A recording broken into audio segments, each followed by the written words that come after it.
Au début de cette histoire, il est un territoire. En 1830, les Français prennent pied dans la régence d'Alger, alors possession de l'Empire ottoman. La conquête s'étend, dure, violente. La domination française progresse peu à peu jusqu'au Sahara. Le système colonial se met en place. La France construit des routes, valorise des terres, en confisque aussi. Des colons européens s'installent, de grandes exploitations se créent. Le pays est organisé en départements français. Mais tous ne profitent pas de ce développement. Nous, les Français musulmans, n'avons pas les mêmes droits que les colons. Deux mondes cohabitent, se côtoient, mais ne se mélangent presque pas. Les autochtones, ceux qu'on appellera les indigènes musulmans, on utilisera ce terme-là pendant un certain temps, sont sujets français, puis obtiennent la nationalité française, mais ils ne sont pas citoyens. En Algérie, comme ailleurs dans l'Empire français, l'armée recrute des hommes. Spahis et tirailleurs intègrent l'armée d'Afrique, combattent sous les plis du drapeau tricolore dès le Second Empire, pendant les 2 guerres mondiales, puis en Indochine, enfin en Algérie. Depuis tout petit, j'admirais mon grand-père. Les médailles qui brillaient sur son ancien uniforme, dont il était si fier. Il a combattu pendant la Première Guerre mondiale, de Verdun à la Marne. Ce n'est pas la guerre d'Algérie qui crée les harkis. Le terme de harki est déjà employé au XIXe siècle et au début du XXe siècle pour désigner des hommes qui combattent dans telle ou telle unité militaire. Et finalement, on réutilise ce terme pour désigner donc des unités mobiles, puisque le mot harki, c'est un mot arabe, hein, qui vient du verbe haraka, qui signifie se déplacer, être en mouvement. Et donc finalement, ce sont des hommes en mouvement et armés. Dans ce monde supplétif, le terme harki va devenir un terme générique plutôt à la fin de la guerre et après 62 pour désigner l'ensemble des supplétifs. Mais durant la guerre, on a une différence notable.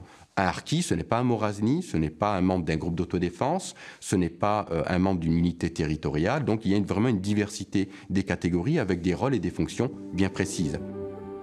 Le 1er novembre 1954, les attentats de la Toussaint Rouge marquent le début d'un soulèvement.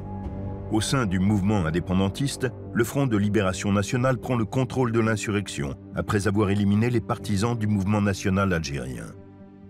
Des années 20 jusqu'au déclenchement de la guerre d'Algérie, vous avez une vie politique et finalement des remous importants entre ceux qui finalement s'orientent vers l'égalité des droits et ceux qui souhaitent plutôt une indépendance et une dissociation de l'Algérie vis-à-vis de la France. Et donc là, vous avez la création d'un embryon de mouvement nationaliste qui penche vers la lutte armée, qui va créer par la suite le Front de Libération Nationale et qui lance finalement l'insurrection armée le 1er novembre 1954. L'armée française renforce ses effectifs pour tenir le FLN à distance et quadriller cet immense territoire. En 1956, j'avais 22 ans. Les Français recrutaient de nouveau, je me suis engagé dans une harka.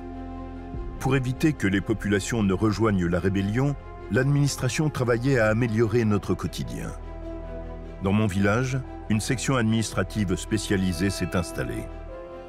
Le 26 septembre 1956, le gouverneur de l'Algérie, Jacques Soustelle, avait créé les SAS, les sections administratives spécialisées. Je suis rentré dans la SAS en tant qu'interprète. Les sections administratives spécialisées avaient pour rôle en zone rurale d'apporter l'aide aux populations menacées dans leur intégrité physique et de les rassembler dans des endroits pour qu'elles soient protégées à la fois par les hommes de la SAS et surtout par les militaires qui étaient également présents. On avait triple mission, une mission d'instruction, puisque les premières écoles commençaient à s'ouvrir grâce aux militaires, aux missions de sécurité et missions d'aide sociale, sanitaire et autres. Je me suis engagé le 7 juillet 1957 et j'avais à l'époque 20 ans. J'ai réfléchi toute la nuit. Mes parents, ils ont combattu pour la France, mes frères aussi. Il est hors de question de les trahir. Et le lendemain, j'avais pris ma décision et je suis parti, sans prévenir personne. J'ai dit, je vais m'engager comme harki. Ces hommes et quelques femmes s'engagent ou sont enrôlés dans ces formations supplétives pour diverses raisons finalement. Ils s'engagent du fait du contexte de violence. D'abord, et ça c'est essentiel à comprendre, certains s'engagent suite à l'assassinat d'un membre de leur famille. Vous avez des engagements que je qualifierais de communautaire, de tribal, donc souvent un chef de clan ou de famille qui décide de soutenir l'armée française, et ce sont tous les hommes qui vont suivre finalement ce choix. Vous avez des engagements aussi économiques, hein. Il faut peut-être pas oublier le contexte de difficultés économiques, et vous avez aussi bien entendu des engagements par choix idéologique, hein, parce que certains se sentent appartenir à la nation française, et surtout parce que vous avez un certain nombre de ces Algériens qui ont leurs parents ou leurs grands-parents qui ont participé à la Première Guerre mondiale ou à la Seconde Guerre mondiale. Est venu le temps de la guerre. Ouverture de routes, sécurisation des villes, patrouilles, accrochage, combat, le jour comme la nuit. Le danger menaçait, partout, pour tous. On est dans ce contexte finalement de violence qui va aussi expliquer qu'il y a eu un engagement ou un enrôlement massif de 200 000 à 250 000 hommes qui auraient été ne serait-ce que quelques semaines supplétifs durant la guerre entre le 1er novembre 1954 et le 19 mars 1962 lors de la signature des accords d'Évian. Et le contexte de cette guerre d'Algérie, c'est un contexte de violence extrême où la neutralité n'existe pas. Soit vous êtes avec l'armée française, soit vous êtes avec le Front de Libération Nationale. Mais ce n'était pas un face-à-face, c'était une guerre de ruse. Et ça, les hommes de terrain, les harkis notamment, comme ils sont originaires de leur région, comme en Kabylie ou ailleurs, ils connaissent le terrain, ils connaissent les gens. Donc, ils savent comment prendre par surprise aussi le FLN qui se terre de jour et qui ressort la nuit. Et malheureusement, ça s'est mal terminé pour nous. Le 18 mars 1962, la France et les représentants du Front de Libération Nationale signent les accords d'Évian. Ils disent la fin des opérations militaires, la fin de la colonisation, la fin de la présence française. Mais la guerre, elle, ne cesse pas de tuer. Les harkis, ils ont été désarmés et abandonnés à leur triste sort. Vous aurez vu ça, mais c'est incroyable, hein. Les harkis ne savaient plus où aller. Ils étaient emprisonnés. Moi, j'ai été fait prisonnier aussi. Après, ils m'ont amené dans un cabanon. Il y avait au moins une cinquantaine de prisonniers. C'était des gens fidèles à la France, parmi eux beaucoup de harkis. Ils avaient des blessures partout.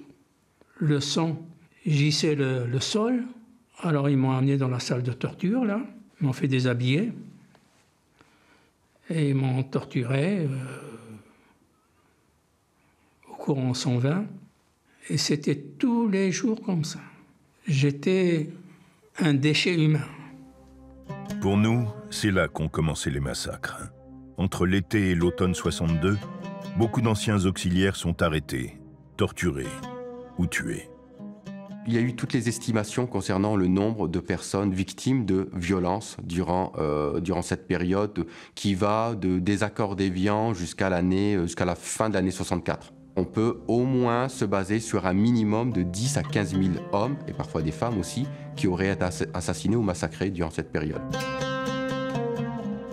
Et après, il s'est passé quelque chose. J'avais sauvé la famille d'un sergent-chef du FLN. Il m'a dit, écoute, tu as sauvé mes parents, tente ta chance, parce que ton tour va bientôt arriver. Un jour qu'il était de garde, il m'a fait signe, et je suis parti. Pour ma part, j'ai eu de la chance. Bravant les ordres, mon lieutenant m'a fait embarquer à bord d'un bateau pour la France. J'ai eu la vie sauve. J'ai tout quitté. J'ai tout perdu. Mon pays et ma famille. Je ne les ai jamais revus. Je partirai pour la France avec mes harkis, pas autrement. J'ai trouvé un colonel compréhensif, parce qu'en fait, ça ne lui a pas plu beaucoup, mais il m'a dit « on va voir », et j'ai eu des places sur le bateau. Mais j'ai eu des places au bout de 3 mois, c'est-à-dire que j'ai dû protéger les gens et leur faire toutes les formalités pour partir pour la France, les cartes d'identité, tout ce qu'on voudra, etc. Et j'ai dû les garder et les protéger jusqu'au départ des convois. Une fois que le bateau commençait à partir, je suis monté sur le pont J'ai regardé Alger éliminé. J'ai dit plus jamais, je ne retourne dans ce pays. Je suis parti le 26 avril 1962 avec 73 personnes, y compris des enfants. Les militaires nous ont conduits jusqu'à Alger, on a pris le bateau et on est arrivé en métropole. On a environ 40 000 hommes, femmes et enfants qui arrivent à venir en France officiellement, dans le cadre de ce plan établi par le gouvernement français, malgré les changements de position, et un peu plus de 40 000 anciens supplétifs, hommes, femmes et enfants aussi, qui sont venus de manière semi-clandestine. Arrivé en France en juin 1962, on m'a envoyé dans un camp dans le Larzac. Ce fut le froid, l'isolement, la pauvreté, l'insalubrité. Dans un camp, on perd bien vite le sentiment de sa dignité. Nous étions isolés, surveillés. Devant un juge, nous avons été obligés de nous déclarer de nouveau français, sommés de choisir une fois encore. Environ 42 000 hommes, femmes et enfants vont passer par des camps de transit et reclassement. Donc ce sont les fameux camps de Bourg-Lastic, le camp du Larzac, dans l'Aveyron. Par la suite, il y a la création du camp de Rivesaltes, dans les Pyrénées-Orientales, le camp de Saint-Maurice-l'Ardoise, dans le Gard, et le camp de Bias, dans le Lot-et-Garonne, et le camp de Lary. Puis j'ai été envoyé dans un hameau de forestage. Ce fut le Grand Silence. Le Grand Silence jusqu'en 1974. Cette année-là, enfin, le statut d'ancien combattant nous a été accordé. Puis, en 1975, des jeunes se sont levés dans les camps de Bias, de Saint-Maurice-l'Ardoise et plusieurs hameaux de forestage pour demander de meilleures conditions de vie, pour que l'on entende notre histoire. Parce qu'en 1975, c'est finalement la révolte de ces familles dans ces camps qui étaient du provisoire, qui a duré. Les pouvoirs publics prennent conscience que finalement, entre guillemets, il y a une question harkie ou un problème harkie à résoudre. Alors a doucement commencé le temps de la reconnaissance. Par des indemnités, des décorations, mais aussi et avant tout par l'édification de monuments, plaques et stèles dans les anciens camps de réfugiés. À Paris, sur les bords de Seine, se dresse le mémorial national du Quai Branly. Sur sa première colonne défilent, parmi les noms des soldats tombés en Afrique du Nord, ceux des harkis, morts pour la France. Autant de lieux pour comprendre, se recueillir, faire mémoire. Nous défendrons toujours notre honneur et notre mémoire, et ça, je crois que c'est ce que nous transmettrons le plus à nos enfants et à nos petits-enfants. J'ai été élevé au grade d'officier dans l'ordre de la Légion d'honneur, décoré par le président de la République, Emmanuel Macron. Une très très belle reconnaissance que je partagerai avec mes frères d'armes. Je n'ai jamais revu ma terre, et mes enfants ne la connaissent pas. Pour moi, pour ma descendance, est venu le temps de la reconnaissance. Reconnaissance des souffrances subies, reconnaissance des sacrifices consentis de part et d'autre de la Méditerranée. Pour passer enfin de la guerre à l'histoire.